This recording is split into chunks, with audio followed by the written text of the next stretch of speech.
Hello सभी विद्यार्थियों को नमस्कार। आज हम इस वीडियो के अंदर माध्यमिक शिक्षा बोर्ड राजस्थान अजमेर का मॉडल पेपर नंबर 3 संस्कृत विषय का है, कक्षा 10th का है।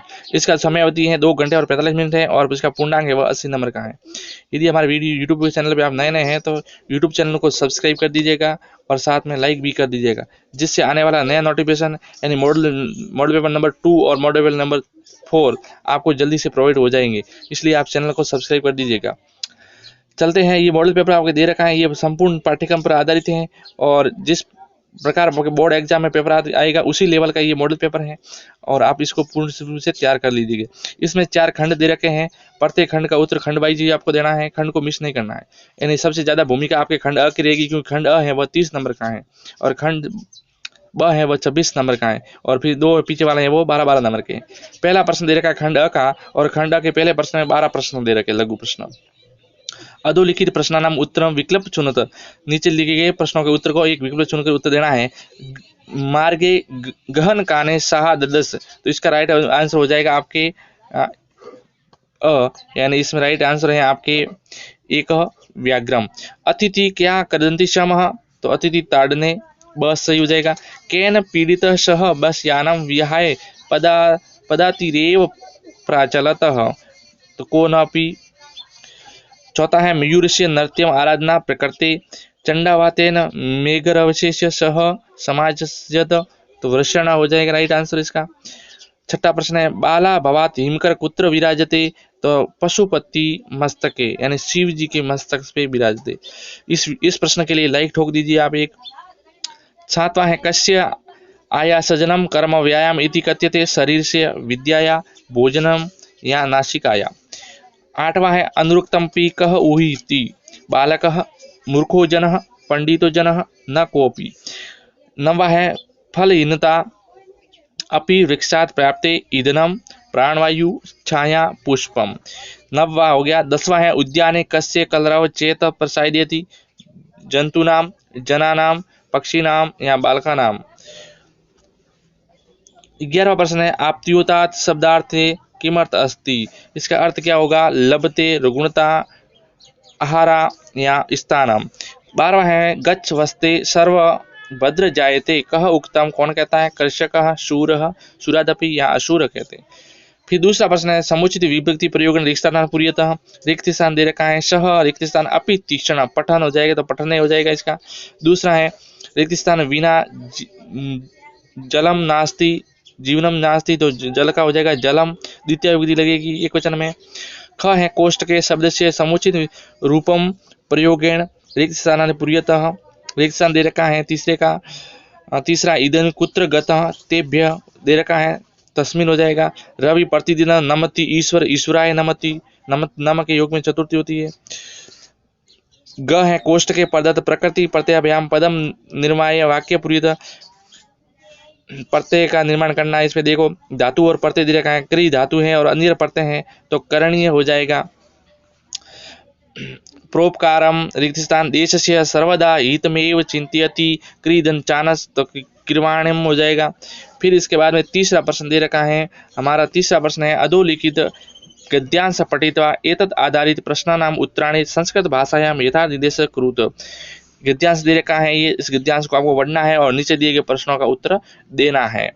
गद्यांश दे रखा है विज्ञान वर्तमान का युग है तो विज्ञान प्रधान युगम है, तो इससे गद्यांश शीर्षक क्या हो जाएगा, तो विज्ञान प्रधानम युगम हो जाएगा। ये आपको गद्यांश दे रखा है। इस प्रकार के बोर्ड एग्जाम में गद्यांश है, चाहे ये कहीं ना आए लेकिन इससे रिलेटेड दूसरा गद्यांश भी उठ के आ सकता है कहीं से भी। तो हमें गद्यांश के में किस प्रकार के प्रश्न को उत्तर ढूंढना है वो विधि हमें आनी चाहिए।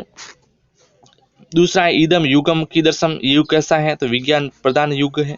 विज्ञान किम अस्ति, विज्ञान क्या है, विज्ञान क्या है, तो विज्ञान का है विशिष्ट ज्ञानम विज्ञानम इति कथ्यते, विशिष्ट ज्ञानम। तीसरा में विशिष्ट ज्ञानम विज्ञानम कथ्यते। के आविष्कारा विहता। चौथा है पांचवा ईदम ही विज्ञान प्रधान युगम अस्मिन, वाक्य विशेषण और विशेष से निर्देश करने, विशेषण और विशेष कौन से हैं। सातवां अस्य मानव कल्याणार्थम एवं प्रयोग करणीय अस्मिन वाक्य रेखांकित सर्वनाम पदस्य रिक्त स्थाने संज्ञा पदस्य प्रयोगं कुर्वन्तः वैज्ञानिकै विहतः उपयोगः न कोऽपि। 8वां है स्वम ज्ञानम इति पदे विलोमार्थं पदम शब्दम कः अस्ति। निर्गुणम इति शब्द से हिंदी अर्थ क्या है। 10वां है कथ्यते इति पदे लकार पुरुष और वचन लिखना है। 11वां और 12वां देखिए अधोलिखित प्रश्न नाम उत्तराणि संस्कृत माध्यम में लिखे। ये आपके पाठ्य पुस्तक के प्रश्न हैं। 2 खगा सिंहस्य दशाम दृष्ट्वा किम कुर्वन्ति। इसी के अथवा मैं जनस्य कृदन्तम निमस्य आरक्षि किम उक्तवान। दूसरा है स्वस्थ जीवनाय कीदृशे वातावरणे भ्रमणीयम। इसी के अथवा जम्बू को किम वदन व्याघ्र से उपासम करोति। उसके बाद में ये अखंड था और खंड ब के अंदर आपके प्रश्न है वो देखिए किस प्रकार आ रहे हैं। और यहाँ पे खंड ब के अंदर प्रश्न है आपके व्याकरण से संबंधित है। चौथा प्रश्न देगा अधोलिखित पद्यो संधि विच्छेद कृत्वा संधि नामापि लिखत। पितु ग्रह में तो हो जाएगा पितु धन ग्रम विसर्ग संधि। इसमें एक में एक धन एक वृद्धि संधि हो जाएगी। एक धन एक वृद्धि संधि। एक में एक धन एक हो जाएगा। इसमें एक धन एक में वृद्धि संधि है और इसमें है विसर्ग संधि पितृधन ग्रम हो जाएगा। 5वां है अधोलिखित पद्यो संधि कृत्वा संधि नामापि लिखत। यत्र धनास्ते तो यात्रास्ते हो जाएगा। अन्य धनापि तो अन्यो अपि हो जाएगा।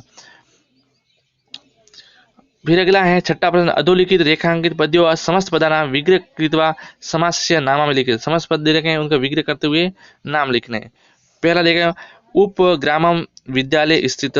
तो उपग्राम हो जाए ग्राम से समीप अव्ययभाव समास है। बालकाय सचित्रम चित्रेण सहितम अव्ययभाव समास हो जाएगा इसमें भी। 7वां प्रश्न है अधोलिखित रेखांकित पद्यो विग्रह पदाना समास कृत्वा समास से नाम लिखे। विग्रह पद यथा योग्यम यथा योग्यताम अंतिक्रम यथा योग्यम हो जाएगा। कार्यम अव्ययभाव समास है। क्षणम क्षण तो हो जाएगा प्रतिक्षण। इसमें भी अव्ययभाव समास है प्रतिक्षण अव्ययभाव। 8वां है अधोलिखित पद्यो उपसर्ग शब्द च पृथक कर ले उपसर्ग अलग करने। निर्वेद में हो जाएगा निर्धन वेद निरुपसर्ग हो जाएगा। और दुराशा में हो जाएगा दूर दुराशा में दूर हो जाएगा दूरधन आशा हो जाएगा। फिर 9वां प्रश्न हमारा है मंजूषायत प्रदत्ते अवयव पदे रिक्शा पूरी अवयव पद की रिक्शा न पूरी। मानव सेवा रिक्शा रिक्शा केसाम न वियाति। त्रिधन चानस ख है। रिक्त स्थान वृक्षा आश्रयम यचंती छायाधन मतुप। 10वां प्रश्न है अधोलिखित संख्या शब्द संस्कृत लिखत 787 और 3431 को संस्कृत भाषा में लिखना है। 11वां प्रश्न है अधोलिखित वाक्य और रेखांकित आधारित प्रश्न निर्माण करने हैं। रेखांकित आधार पे आपको प्रश्न निर्माण करने हैं कि इस रेखांकित शब्द के स्थान पे कौन सा प्रश्नवाचक सर्वनाम आएगा। 12वां प्रश्न है अधोलिखित श्लोक से अन्वय करना है। इस श्लोक दे रखा है और इसका अन्वय आपको संस्कृत भाषा में करना है सरल भाषा में करना है। इसी भाषा में करना है सरल भाषा सरल शब्दों में मतलब उसको जो दीर्घ पद दे रखे हैं उनको तोड़ मरोड़ के आपको छोटा करना है। 13वां प्रश्न है अधोलिखित वाक्यों शुद्ध कृत्वा लिखित। 2 वाक्य दे रखे हैं निर्धन धनिक निर्धनम भोजन ददाति और सुमित्रम पापेन निवारते। इनका आपको शुद्ध करके लिखना है। 14वें प्रश्न में है 100 पाठा पुस्तक श्लोक द्रव्यम संस्कृत भाषा में 2 श्लोक लिखने हैं संस्कृत भाषा में। 15वां है स्वादर प्रकृति शोभा इति पाठ से हिंदी सार लिखना है। और 16वां है पाठ्य पुस्तक पद्यांश से संस्कृत भावार्थ द्रव्यो एक से 2 पद्यांश दे रखे हैं। इसका आपको भावार्थ लिखना संस्कृत भाषा में दोनों में से किसी एक का। उसके बाद खंड स में पहला प्रश्न दे रखा 17वां अधोलिखित गद्यांश से सप्रसंग हिंदी भाषा में अनुवाद करना है। एक गद्यांश दे रखा है और इस गद्यांश का आपको सप्रसंग लिखना है और उसका व्याख्या करनी है। उसके बाद में अगला प्रश्न है 18वां पद्यांश है और पद्यांश की सप्रसंग व्याख्या करनी है। ये वेरी इंपॉर्टेंट पद्यांश है आप इसको तैयार करके रखिएगा। 19वां है एक नाट्यांश दे रखा है और नाट्यांश का आपको सप्रसंग क्या करना है हिंदी भाषा में अनुवाद करना है। और ये 3 नंबर के हैं तो आपके ये फोगट के नंबर आपको प्राप्त हो जाएंगे। उसके बाद में अगला प्रश्न है 20वां अधोलिखित क्रम रहित वाक्य दे रखे हैं और इसको सही क्रम में लिखते हुए कथा को पूरी करना है। जो कथा दे रखी है ये क्रम रहित है इसको सही क्रम में जमाते पुनः लिखना है। मतलब पहले नंबर पर कौन सा वाक्य आएगा दूसरे पे कौन सा आएगा। यदि आपको ये नहीं आ रहा है तो इसके अथवा में दे रखा है 5 शब्द दे रखे हैं उसमें से 3 शब्दों का प्रयोग करते हुए आपको 3 वाक्य बनाना है संस्कृत भाषा में। 21वां है आपको 21वें में आपको लिखना है सप्रधान अध्यापक से प्रार्थना पत्र लिखना है और इसके अथवा में है आपके प्रार्थना पत्र के अथवा में पत्र दे रखा है, प्रार्थना पत्र नहीं आना तो आप पत्र लिखिए, और पत्र के लिए आपको मंजूषा दे रखी है, और मंजूषा के आधार पर रिक्त स्थान भी शब्द दे रखे हैं, तो रिक्त स्थान के स्थान पर आपके कौन कौन से शब्द आएंगे वो ढूंढ के पढ़ना है। यदि प्रार्थना पत्र नहीं आ रहा है, यदि प्रार्थना पत्र आ रहा है तो आप सबसे उचित होगा कि प्रार्थना पत्र आप लिख दीजिए, क्योंकि इसमें ढूंढने में थोड़ी कठिनाई होती है, तो वो अच्छा रहेगा। 22वां अधोलिखित संवाद मंजूषा या प्रदत्त शब्दान पूर्णतः लिखित संवाद दे रखा है, वार्तालाप दे रखा है, और मंजूषा में से शब्दों को ढूंढ ढूंढ के वार्तालाप की पूर्ति करनी है। मंजूषा में दे रखे हैं और उसके आधार पर इन सभी की आपको पूर्ति करनी है। 23वां अधोलिखित षड वाक्येषु केचन चतुर्णाम वाक्यानाम संस्कृत अनुवाद, 6 वाक्य दे रखे हिंदी के, और 6 में से आपको केवल 4 वाक्यों का संस्कृत भाषा में अनुवाद करना है। इस प्रकार का आपके परीक्षा का जो पैटर्न रहेगा पेपर का, वो इस प्रकार के प्रश्न आएंगे। तो ये सभी महत्वपूर्ण प्रश्न हैं, इनको एक बार आप तैयार कर लीजिएगा और फिर आप एग्जाम दीजिए। और इसमें जो प्रश्न दे रखे हैं वो महत्वपूर्ण प्रश्न हैं, शायद यहाँ से रिपीट भी हो सकते हैं प्रश्न की, उर्दू यहाँ से उठ के भी आ सकते हैं, क्योंकि बोर्ड द्वारा जारी किया गया मॉडल पेपर है। तो आप इसको जरूर तैयार कीजिएगा। वीडियो को लाइक कीजिएगा और चैनल को सब्सक्राइब करना ना भूलिएगा। साथ में अपने दोस्तों को शेयर कीजिए और कमेंट में बताइए कि आपको मॉडल पेपर कैसा लगा, कैसा नहीं लगा। उसके बाद मैं मॉडल पेपर 2 और मॉडल पेपर 4 को भी जल्दी से आपके सामने प्रोवाइड कर दूंगा। वीडियो को देखने के लिए धन्यवाद। जय हिंद।